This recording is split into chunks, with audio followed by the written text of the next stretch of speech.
السلام عليكم ورحمة الله وبركاته. الحمد لله وحده والصلاة والسلام على من لا نبي بعده وعلى آله وصحبه أجمعين، وأشهد أن لا إله إلا الله وحده لا شريك له، وأشهد أن محمدا عبده ورسوله. أما بعد، ولا ليال وعيسى محمود هذا maanta waxaan jecelahay inaan ka yara hadlo arrimo uu ka hadlay walaalkeen Mustafa Martin waa nin aqoon-yahana runtii nin aad u fiican weeye. arrimo badan buu falanqeeyaa oo siyaasadda iyo dhaqaalaha iyo waxyaabo kaleba oo ku saabsan Soomaalida. barnaamijyadiisa aad baan u taabacaa runtii ugana xiraa. hase yeeshee waxaad moodaa walaalkay Mustafa marka uu galo arrinta maaragtay Somaliland inuu akadeemignimadii iyo dhexdhexaadnimadii iyo wax walba dhinac iska dhigo, markaa uu qaato warar ku tiri kuteena ku dhiso umuurihiisa oo dhan. marka taas ayaan maalin dhaweeda cajaladu ka barnaamijku ka hadlay oo ku maaragtay arrimaha wadahadalada Soomaaliya iyo Somaliland waxaa lagu sheegay uu kaga hadlayay ayaan jecelahay inaan xoogaa ay qadar yaro faahfaahina aan ka bixiyo. qodobadii horta anigu u bogay waxaa ka mid ah qadiyadda ummadda reer Somaliland oo uu si aad iyo aad wanaagsan u hufan markii hore uga hadlay oo yiri walaalaheena Somaliland waa madaxweynihii ugu horeeyay Soomaaliya laga doortay ee si toos ah u yiri walaalaheena Somaliland waxaan sameeynaa wax kasta oo raali ku noqdaan inay ummadda Soomaaliyeed mar labaad ku soo noqdaan. marka aniga arrinta horta Somaliland baynu isagu halkaas soo gaarsiiyay arrin ahaan amba hadal ahaan waa aad iyo aad bay muhiim u tahay. badankooda kuwii ka horeeyay waxay oran jireen aniga maamulo ilaa sayna ilaa gobolada waqooyiga. marka horta arrintaas aniga aad iyo aad ayay soo jeedaan. horta waxaan jeclaa inaynu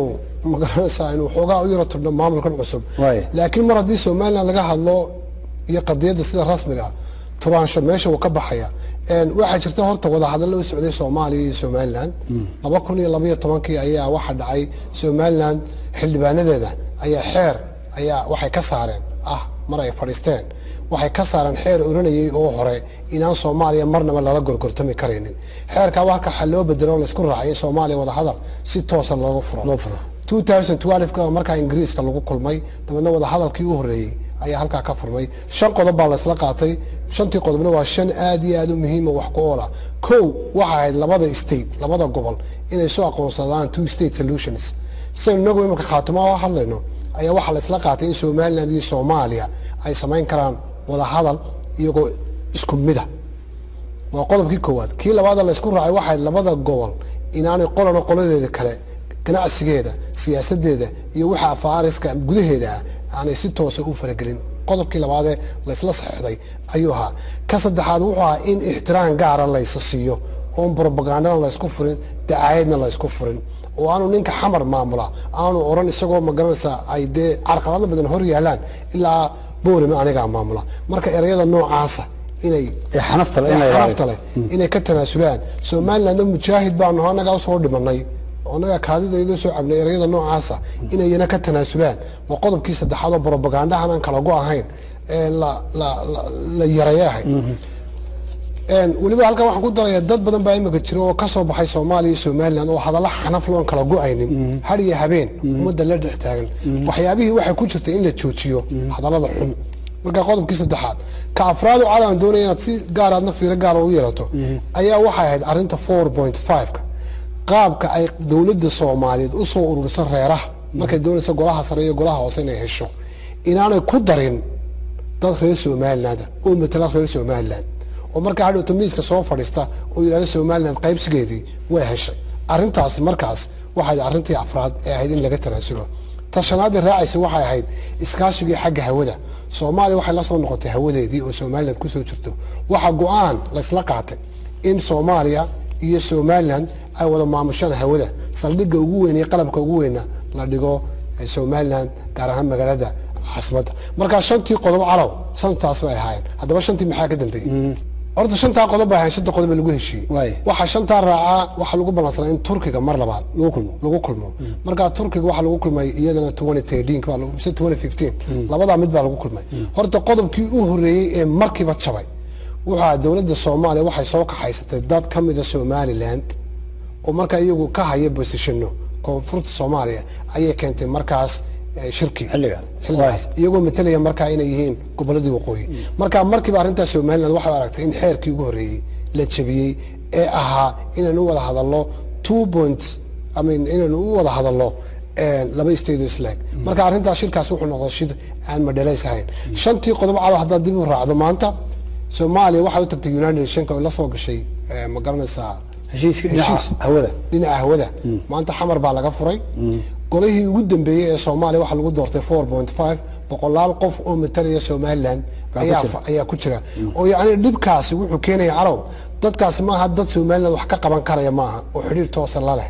dad afeeriskeeda dhex galay kara maaha laakiin dad waa matala ayaa la yiri moogtahay marka waa arrin aad iyo aad khatarteedu leh marka qodobkaasina wuu jabay waxa kaloo jabay doonayna isdul taagno arrinteed ka iga weydiisay arrinta ka dabarbaran in la isdhex galo afeeriska gobol kale uu leeyahay gobol kale faraha la soo galo marka taasina arrintii dekada berbera ayaa meesha ku jirta tan dekada berbera oo aan doonayno dhowr asiimad la hadalno maalin dhawto madaxweynaha Soomaaliya wuxuu soo adeegsaday qodobo badan oo xaraan tahay in dekada sida u dhacdo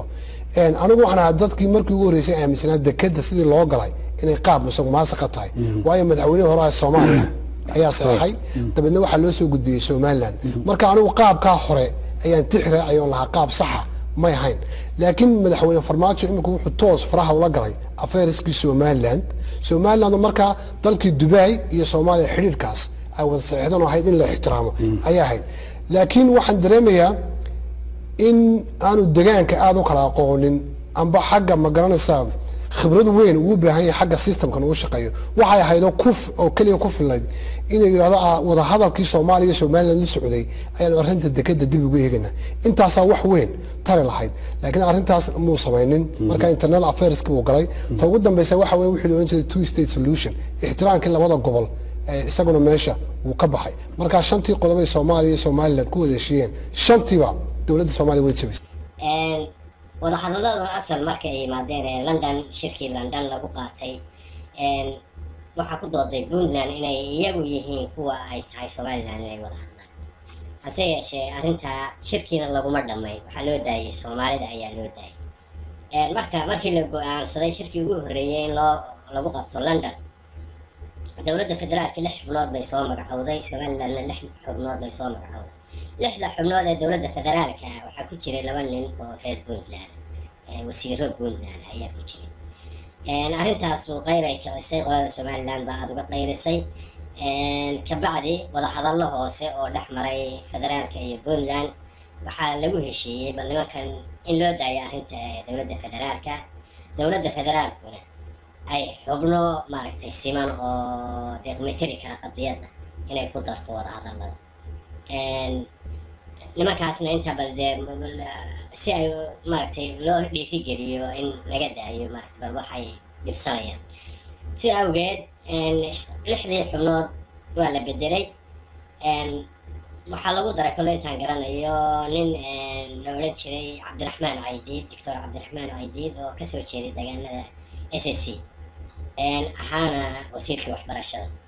ma uu sheegin Mustafa Martin halka wuxuu yiri kama qayb gelin marka ninkaas ayaa ku jiray arrinta shirkii Dubai shirkii London wuxuu ku soo dhamaaday Dubai waxa isku arkay Sheekh Shariif iyo Silaayo iyo wafdigii ka yimi London ku soo wada galay wada hadallada halka waxay sheegayaan Somaliland inay Sheekh Shariif u ogolaaday inay noqdaan laba dawladood oo siman meel kale soo ay ku qoran tahay ma jirto wixii go'aamo soo baxay meel ay ka qoran tahay laba dawladood oo siman ma jiro mana dhici karto laakiin waa arrin hoos loogu wada hadlay Sheekh Shariif iyo Silaayo iyo ay ku heshiiyeen wayna muuqataa inay sax tahay oo markii dambe bariya dambe waxa baa cadeeyay tarsan baa cadeeyay inay arrin caynkaasi jirtay oo ay doonayeen inay maaragtay ku ballan qaadeen inay Somaliland madax bannaani siiyaan Soomaad kale tarsan baa sheegay marka way jirtay wada hadalka hoose laakiin dema dhici karo wax suuragal arrin qadiyaddan inta ka weyn qadiyaddan darafyo badan bay ku xidhan tahay deegaanadan SSC asal ahaan iyo sharci ahaan waxay ka tirsan yihiin Puntland shacabka deegaanadaas oo khilaaf badan dhexdooda jiro hal arrin oo qura bay isku waafaqsan yihiin oo ah inaanay somaliland ka mid ahayn marka waxaasoo dhami ma suuro gelinayaan sheekada ah somaliland iyo dowlad baa loo aqoonsanayaa iyo laba dowladood oo siman ma jirto iyo sheekadii ingiriiska iyo waxa ma jirto wax dhici karana maaha wadahadalladu markay halkaa marayeen waxaa yimi xasan sheekh baa la wareegay xasan sheekh arrintii buu isku duubay gooni buu ula baxay cidna waa u diiday inuu kala tashado qaab maaragtay aan markaa qaab beelaysan buu u galay siilaan iyo jabuuti isku arkeen iyo ismaaciil cumar geele wixii la go-aansaday allahu aclam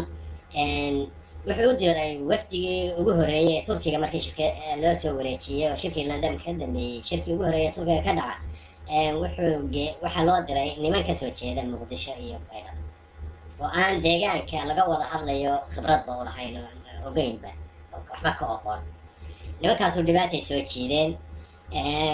arrimaha laga wada hadlay sidii laba dowladood baa loo wada hadlay oo arrimaha khuseynaya oo maaragtay xagga hawada iyo sheekooyin caynkaas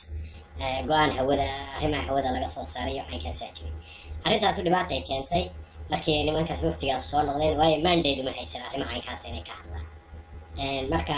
nimankaas markay kusoo noqdeen mooshin baa jiray baarlamaanka arrimii isku kaceen jawaari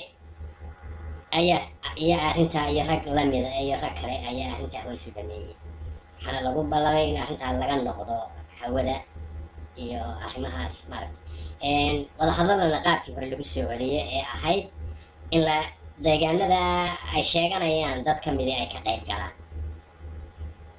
marka kii xigay waxaa ka qayb galay saciid jaamac cali qoorsheel oo kasoo jeeda deegaanada s c ahaana wasiirkii duulista hawada ee dowladda federaalka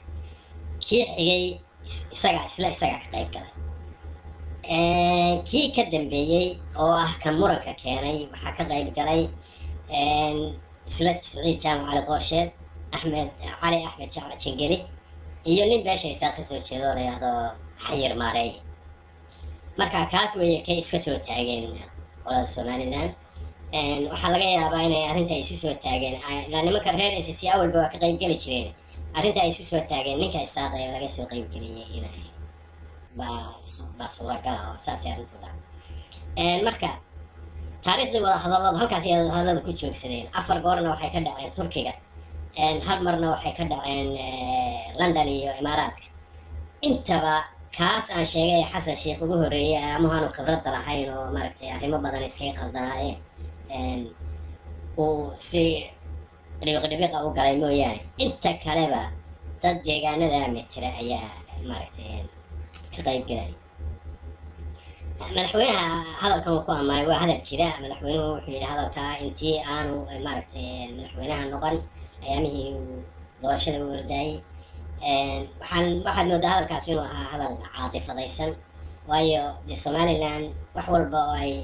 midnimada ku aqbalayaan lagama yeeli karo sababto waxay tahay de xaqdar ay doonayaan ummad xuquuqdeeda ay doonayaan marka waxaan u malaynayaa hadalkaasna beryahan dambe kolley madaxweynaha kama soo baxdo dee waa arrintaas waa laga noqday waayo waxay ahayd hadalkaas wax kasta oo ay xaq u leeyihiin wax kasta oo ay xaq u leeyihiin inay helaan laakiin wax kastoo ay doonayaan wax kastoo ay doonayaan wax badan bay doonayaan oo baatila bay doonayaan marka ma laga aqbalaya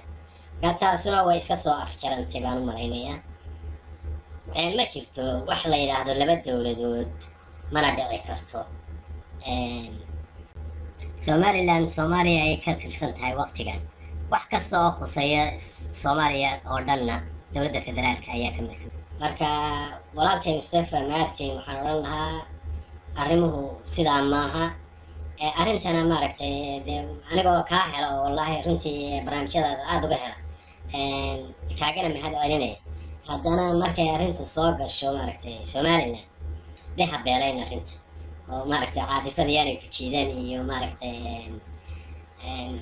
caadifada yaanay ku jiidaan oo ha ka bixin akademignimadii iyo nin aqoon labaad ahayd iyo si aqoon leh wax ku miisaan iyo waxaa dhici kara arrintanu maaha arrin somaliland ay iska keligeed wax ku gaari karto tiradeeda leedahay arrinta darafyo badan baa ka dambeeya wax sidaa u howlyarna maaha marka dee inahaasun baan kusoo gebagabeynayaa khayr baan idiin rajaynayaa سبحانك اللهم وبحمدك أستغفرك وأتوب إليك والسلام عليكم ورحمة الله وبركاته.